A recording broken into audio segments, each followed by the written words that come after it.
નમસ્તે વિદ્યાર્થી મિત્રો, આજે આપણી ધોરણ 9 વિષય હિન્દી પાઠ 2 વિષય विषयांक न्याय मंत्री।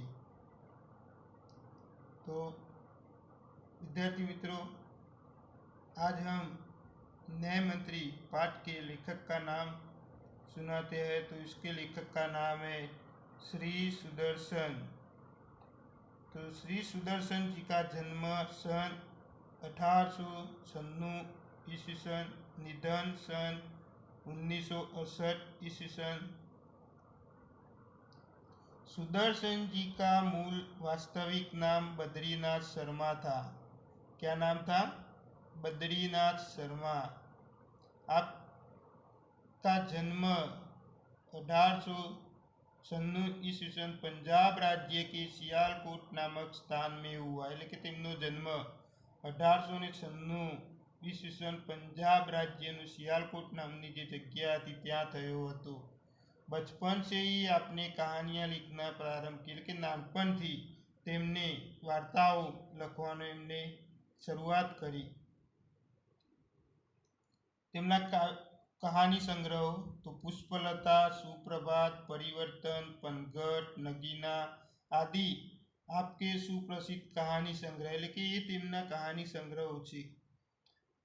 आपका एकमात्र उपन्यास એટલે કે તેમનું એકમાત્ર ઉપન્યાસ કે જે ભાગવંતી છે। તો વિદ્યાર્થી મિત્રો, આજે થોડીક ન્યાય મંત્રી પાઠની પ્રસ્તાવના થોડીક સમજીએ ને જે હાર્દ આપવામાં આવેલો છે એ થોડુંક જોઈએ અને સમજીએ ને। इस कहानी में सम्राट अशोक सर्वश्रेष्ठ न्याय मंत्री की खोज में था। એટલે કે આ વાર્તાની અંદર सम्राट अशोक सारा एवं न्याय मंत्री ने शोध करता था। शिशुपाल से मुलाकात होने पर उसकी योग्यता देखकर उसे न्याय मंत्री बना। એટલે કે शिशुपालની જ્યારે એમની સાથે મુલાકાત થઈ અને शिशुपालની આ સારી પ્રભાવના જોઈ અને તેમને એમને ન્યાયમંત્રી બનાવ્યો। ન્યાય ન રાજા દેખતા હૈ ન રંગ એટલે કે ન્યાય કોઈ રાજાને જોતો નથી કે કોઈ પ્રજાને જોતો નથી। न्यायतंत्र पर विश्वास दिलाने के लिए यह प्रयास किया। એટલે કે न्यायतंत्र એટલે કે ન્યાય આપવા ઉપર વિશ્વાસ એટલે કે વિશ્વાસથી ન્યાય આપવો જોઈએ। દરેકના જે તે ગુનેગાર હોય એને જે તે ન્યાય આપવાનો તે વિશ્વાસ દ્વારા આપવો જોઈએ ને એનો પ્રયાસ એટલે કે એનો ભાવ રજૂ કરવામાં આવ્યો છે। नई पीढ़ी के लिए इस प्रेरक कहानी द्वारा न्यायतंत्र की जिम्मेदारी का भी महत्व समझाया। એટલે કે આ નવી પેઢીને પોતાની નવી પેઢી માટે આ પોતાનો ન્યાયતંત્રની જિમ્મેદારી કે તમે ભાઈ તમારી પોતાની જવાબદારીઓ કઈ રીતે નિભાવવી જોઈએ એ સમજાવવા માટે આ પાઠની શરૂઆત કરવામાં આવી છે। તો વિદ્યાર્થી મિત્રો, હવે તમે પોતાના પાઠ્યપુસ્તકની અંદર જુઓ। संध्या का समय था એટલે કે સાંજનો સમય હતો। ચારો ઓર અંધકાર ફેલ ચુકા था એટલે કે ચારેય બાજુ અંધારું છવાઈ ગયેલું હતું। ऐसे में किसी ने बाहर से घर का दरवाजा खटकाया। એટલામાં કોઈકે બહારથી ઘરનો દરવાજો ખખડાવ્યો। कौन है એટલે કે કોણ છે?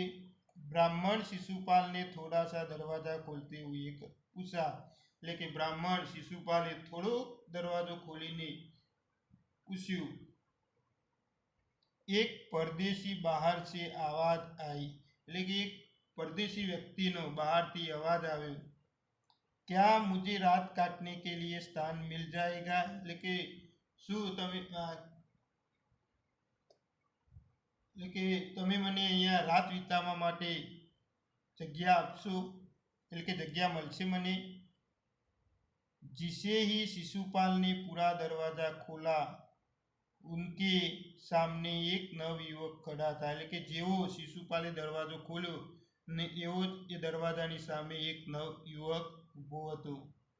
उन्होंने मुस्कुरा कर कहा એટલે કે તેમને હસતા કહ્યું, यह मेरा सौभाग्य એટલે કે આ મારું સૌભાગ્ય છે. અતિથિ કે ચરણો से यह घर पवित्र हो जाएगा એટલે કે મહેમાનના આવવાથી મહેમાનના પગલા પાડવાથી ઘર પવિત્ર થશે. आइए पधारिए એટલે કે आओ पधारो.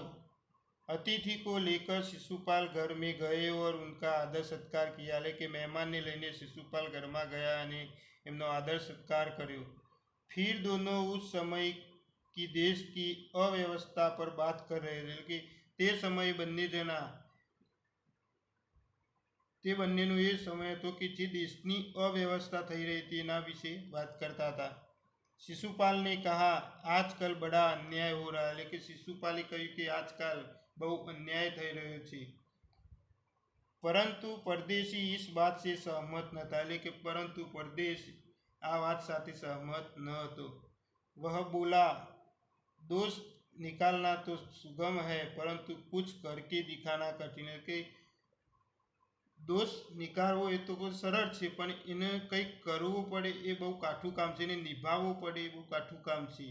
શિશુપાલ બોલે એટલે કે શિશુપાલ બોલ્યા અવસર મિલે તો દિખા દઉં કે ન્યાય કિસે કહતે. જો મને અવસર મળે તો હું બતાવી દઉં કે ન્યાય કોને કહેવાય.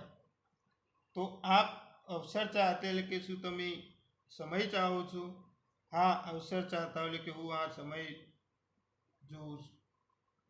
फिर कोई अन्याय नहीं होगा એટલે કે કોઈ એનાથી અન્યાય થશે નહીં.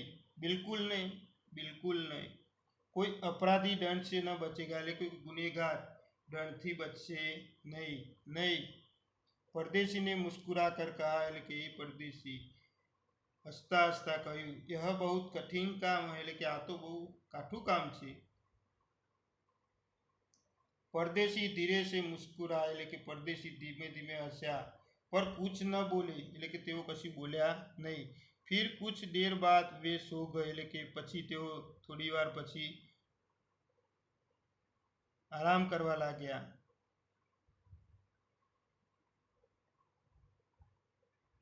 सुबह उठकर परदेशी ने शिशुपाल को धन्यवाद देकर उनसे विदा ली એટલે કે સવાર પડી ને પરદેશીએ શિશુપાલની ધન્યવાદ લઈને તેઓ जुदा पड़ा, विदाई ली थी. कुछ दिनों बाद शिशुपाल के घर कुछ सिपाही आए और उन्हें दरबार में चलने के लिए कहा એટલે કે થોડા દિવસો પછી શિશુપાલના ઘરે સિપાહીઓ આવ્યા અને શિશુપાલને કહ્યું કે તમે દરબારમાં ચાલો. शिशुपाल सहम गए એટલે કે શિશુપાલ ગભરાઈ ગયા. वे समझ नहीं सके कि सम्राट ने उन्हें क्यों बुलाया એટલે કે તેઓ સમજી શક્યા નહીં કે સમ્રાટે મને કેમ બોલાવ્યો છે. कहीं उस परदेशी ने तो सम्राट से कुछ झूठी सच्ची शिकायत नहीं की दी એટલે કે પેલા પરદેશીએ સમ્રાટને કોઈ झूठी કે સાચી કોઈ એવી વાતો તો નથી કરી ને. दरबार में पहुंचकर शिशुपाल का कलेजा धक धकने लगा जब उन्होंने देखा कि परदेशी सम्राट अशोक है એટલે કે દરબારમાં પહોંચતાની શિશુપાલના હૃદય બહુ ધબકવા લાગ્યું અને ત્યાં જઈને એમને જોયું તો જે પરદેશી માણસ હતો તે પોતે સમ્રાટ અશોક હતો. સમ્રાટ બોલે ब्राह्मण देवता એટલે કે સમ્રાટ બોલ્યા કે બ્રાહ્મણ દેવતા मैं आपको न्याय का अवसर देना चाहता એટલે કે હું તમને એક ન્યાયનો અવસર આપવા માંગુ છું. આપ તૈયાર હે એટલે કે તમે તૈયાર છો? पहले तो शिशुपाल घबरा गए એટલે કે પહેલા તો શિશુપાલ ગભરાઈ ગયો. फिर बोले ફરીથી બોલ્યા यदि सम्राट की यही इच्छा है तो मैं तैयार हूँ. जो सम्राटની જો ઈચ્છા હોય તો હું તૈયાર છું. बहुत ठीक हाँ કે બહુ કઠિન. कल से आप न्याय मंत्री हो એટલે કે કાલથી તમે न्याय मंत्री થઈ ગયા.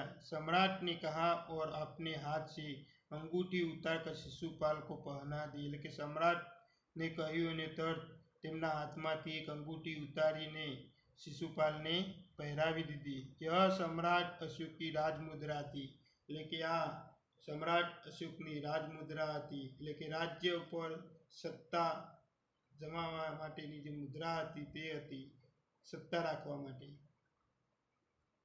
अब शिशुपाल न्याय मंत्री थे એટલે કે अवेती शिशुपाल न्याय मंत्री बना। उन्होंने राज्य की सुनिश्चित व्यवस्था करना आरंभ कर दिया। तेमने राज्यની અંદર सारी व्यवस्था करवानो शुरुआत कर दी। उनके सुप्रबंध से राज्य में पूरी तरह शांति रहने लगी। એટલે કે તેમના સારા એવા પ્રયત્નો અને સારા કામથી રાજ્યની અંદર પૂરી સરસ એવી શાંતિ થવા લાગી। किसी को किसी प्रकार का भय न था।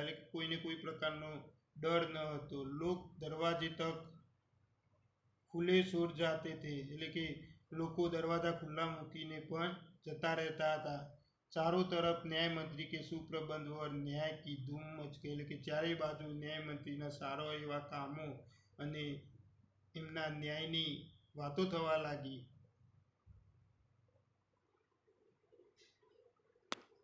लगभग एक महीने बाद એટલે કે लगभग एक महीना પછી किसी ने रात में एक पहरेदार की हत्या कर दी। એટલે કે કોઈકે રાતના સમયમાં પહેરેદારની કોઈએ હત્યા કરી દીધી। सुबह होते ही यह बात चारों तरफ फैल गई। એટલે કે સવાર પડતાની સાથે આ વાત ચારે तरफ ફેલાઈ ગઈ। लोग बड़े हैरान थे। એટલે કે લોકો બહુ हैरान હતા, परेशान હતા। शिशुपाल की तो नींद ही उड़ गई। એટલે કે शिशुपालની तो ઊંઘ પણ ઉડી ગઈ। उन्होंने खाना पीना छोड़कर अपराधी का पता लगाने में रात दिन एक कर दिया। એટલે કે તેઓને ખાવા પીવાનું છોડીને ગુનેગાર હતો એને શોધવા માટે રાત દિવસ એક કરી દીધા। बहुत प्रयत्न करने के बाद जब अपराधी का पता चला तो शिशुपाल के आश्चर्य का ठिकाना न रहा। એટલે કે ઘણા બધા પ્રયત્નો કરવા પછી अपराधी જ્યારે મળ્યો ત્યારે शिशुपाल बहु आश्चर्यचकित થઈ ગયા।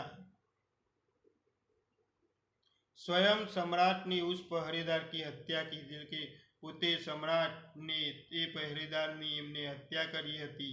सम्राट को अपराधी घोषित करना बहुत ही कठिन काम था। એટલે કે सम्राटને ગુનેગાર સાબિત કરવા એ બહુ કઠિન કામ હતું।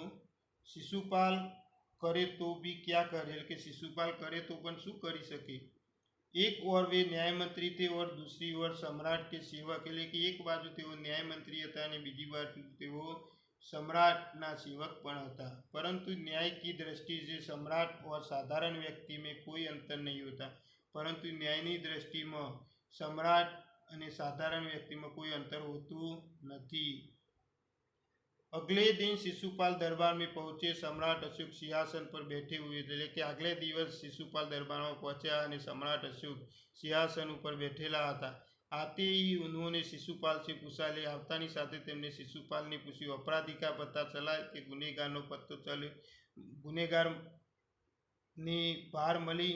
न्याय मंत्री से साहसपूर्वक कहा। એટલે કે न्याय મંત્રીને સાહસપૂર્વક એમને કહ્યું जी हाँ चल गया। हाँ કે મળી ગયો। तो फिर उसे उपस्थित करो કે तो તેને અહીંયા હાજર કરો। न्याय मंत्री रुके। એટલે કે न्याय मंत्री कुछ रुके એટલે કે थोड़ी वार માટે ઊભા રહ્યા। फिर अपने उच्च अधिकार को संकेत करते हुए बोले। એટલે કે તેમને તેમના જે ઉચ્ચ અધિકારી હતા એમને પોતાના ઈશારા સાથે કહ્યું ધનવીર इन्हें गिरफ्तार कर लो। એટલે કે ધનવીર તમે એને गिरफ्तार કરી લો। मैं आज्ञा देता हूँ। એટલે કે હું આજ્ઞા આપું છું। सम्राट संकेत की ओर એટલે કે सम्राट જે સંકેત હતો એ सम्राट તરફ હતો। એટલે કે જે ઈશારો હતો એ सम्राट તરફ હતો। दरबार में निस्तब्धता आ गई। એટલે કે દરબારમાં શાંતિ છવાઈ ગઈ।